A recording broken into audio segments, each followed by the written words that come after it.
Hello, everyone, and welcome back to Cromwell Castle.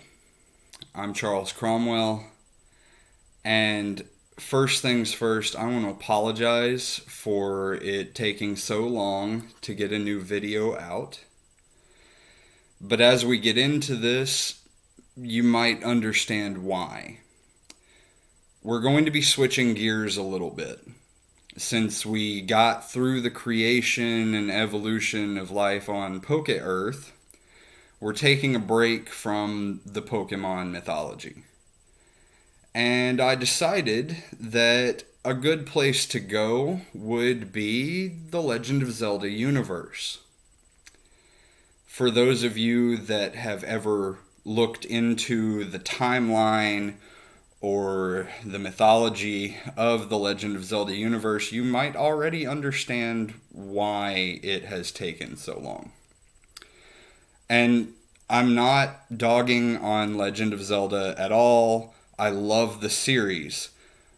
But facts are facts, and Nintendo never intended for any of these games to be related to one another and retroactively threw them together. So the timeline is just a horrible mess. But we're going to take it one step at a time and see what we can come up with. We're going to try and piece everything together. And because of that, I will be referencing my Sheikah slates from time to time, just so that I can make sure to get my thoughts in order. I hope you don't mind. So we will start with the creation of the Zelda universe, which is one of the few things that is consistent throughout the whole thing. We have the goddesses Din, Nehru, and Farore. These are Din, the goddess of land and power, Nehru, the goddess of wisdom and order, and Farore, the goddess of courage and life. These three came together and created the universe, created the world of Legend of Zelda. We don't really know a whole lot about how they created it or any of the actions that they took. The legends just say, these three created it. And after they created it, they also created the Triforce, which anybody that has played the game knows that the Triforce is such an incredibly important part of the Legend of Zelda universe. It's essentially a condensed form of the powers of each one of the goddesses combined into one thing. And here's where things get a little weird.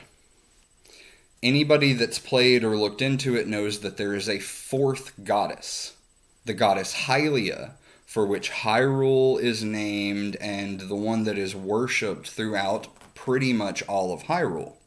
But she isn't present during the creation myths.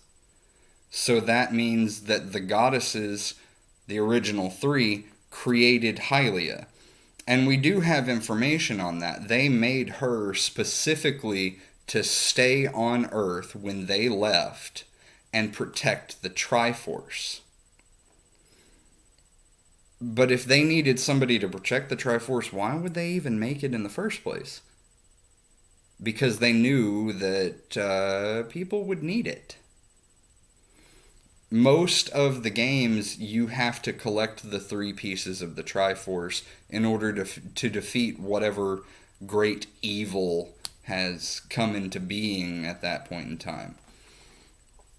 So they made this knowing the future somehow. And they created Hylia to protect it.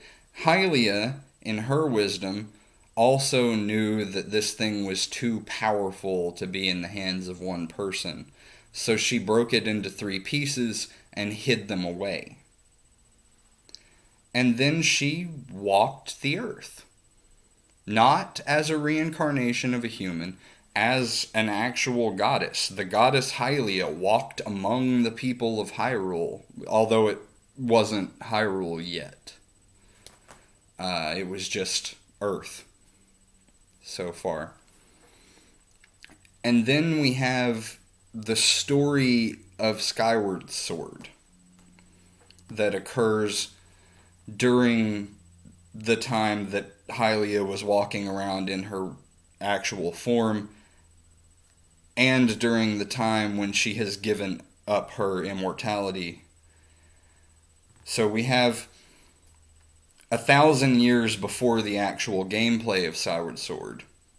We have the rise of Demise, which is this supremely powerful demon lord who wants to take over. He gains possession of the Triforce of Power, one of the pieces of it, and wants to take over the entire world. Well, in her wisdom trying to protect her people, the goddess Hylia then creates Skyloft. She picks a piece of land that has a whole bunch of people on it, and by this point a temple, and lifts it up into the sky. And once it's up there, she creates what's known as the cloud barrier, which is something that we see even in the most recent game, Breath of the Wild. The cloud barrier still exists. It's still in play.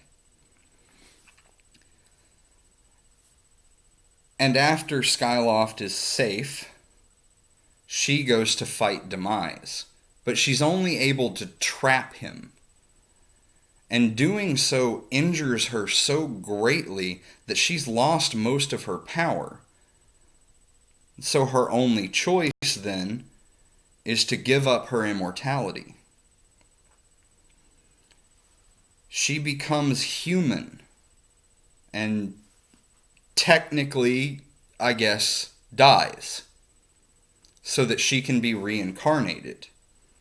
Now, we don't know anything that happens between the time when she sealed away Demise and the beginning of Skyward Sword. So we have a 1,000-year gap there that's... we don't know what the hell's going on. Excuse the language. But 1,000 years later, Hylia is reincarnated as a woman named Zelda. And at this point, Zelda, in theory, doesn't know that she's the reincarnation of the goddess Hylia. We find out later that she does. That Hylia knows that she's been reincarnated as this woman.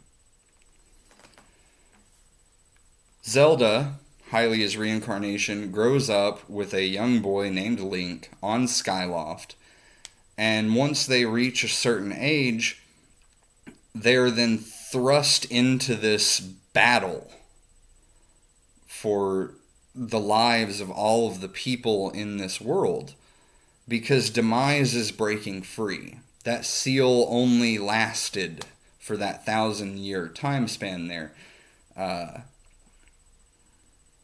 So Link is given the goddess sword. Now, the goddess sword is something that we only learn about in the main storyline of Skyward Sword.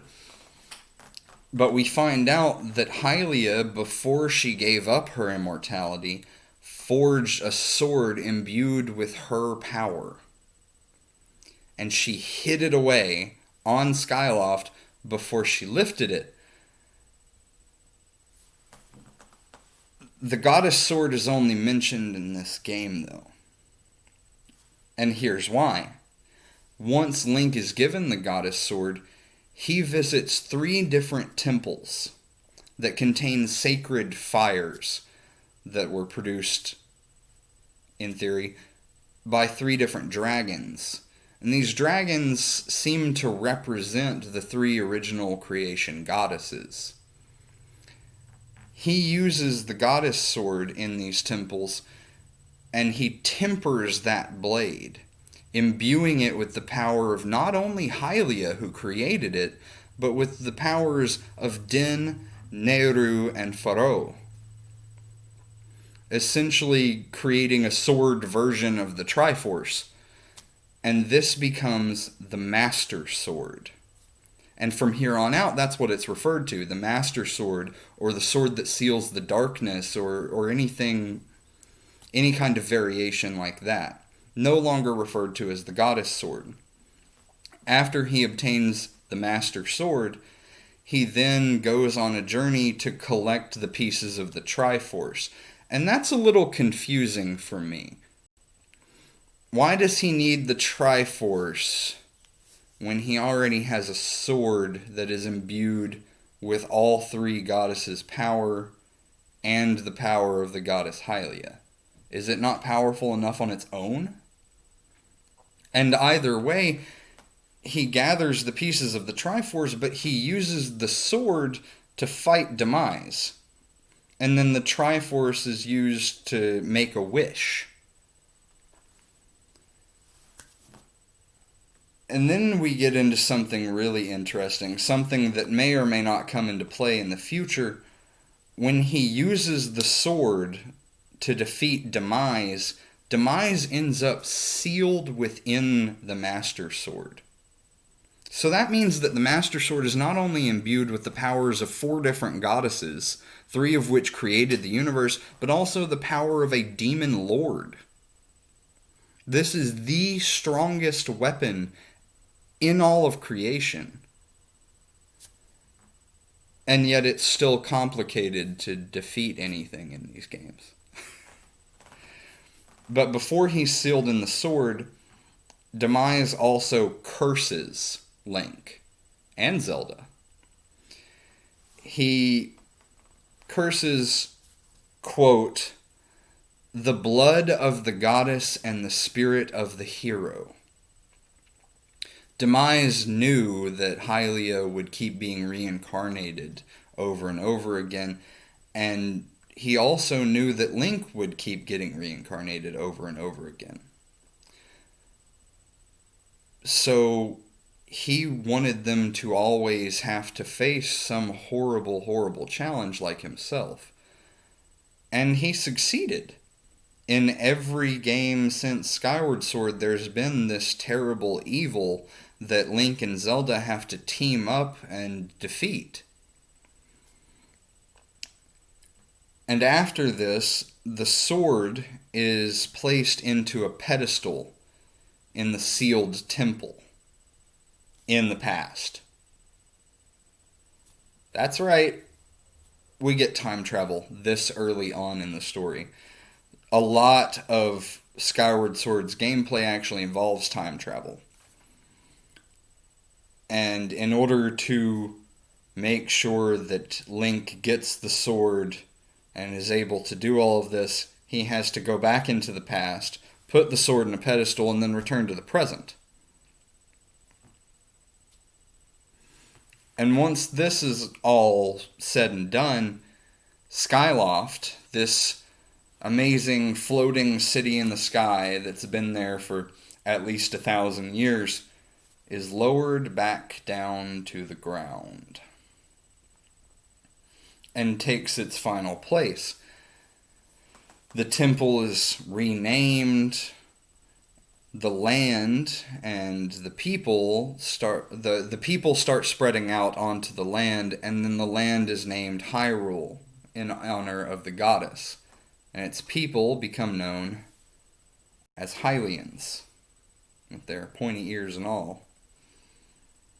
And this is really the true beginning of the Legend of Zelda series, because Hyrule and the Hyrule royal family and Link and Zelda appear in every single game. So this is the start. This is the very beginning of every horrible atrocity that happens to Hyrule because of this battle, because of Hylia trying to fight a demon lord and having to be reincarnated as a human over and over again, an endless cycle. And this is also where everything kind of falls apart after that. So next video we will talk about the Sheikah tribe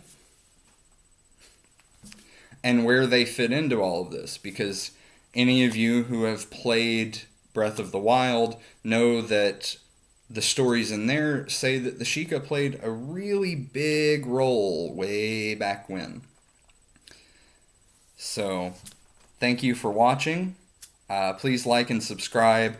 Again, I am very sorry for this taking so long, but this timeline is utter chaos, and I have been ramming my head into the wall trying to sort things out with it. So, like, subscribe, ring that bell for notifications, because I obviously don't have a great schedule going right now. And thank you. Bye.